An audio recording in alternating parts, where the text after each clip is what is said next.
હીરા સોલંકી અને કુંવરજી બાવળિયા પર કરેલા નિવેદન પછી નવનીત બાલધિયાને આત્મજ્ઞાન થયું છે। ગઈકાલે કુંવરજી બાવળિયાને હીરા સોલંકી વિશે નિવેદન આપ્યા પછી આજે તેઓએ માફી માંગી છે। નવનીત બાલધિયાએ માફી માંગતો વિડીયો સોશિયલ મીડિયામાં વાયરલ કર્યો છે। કુંવરજી બાવળિયા અને એમએલએ હીરા સોલંકીની નવનીત બાલધિયાએ માફી માંગી છે।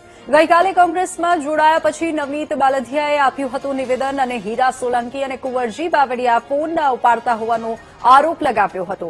આજે વિડીયો વાયરલ કરીને બંને નેતાઓની બાલધિયાએ માફી માંગી।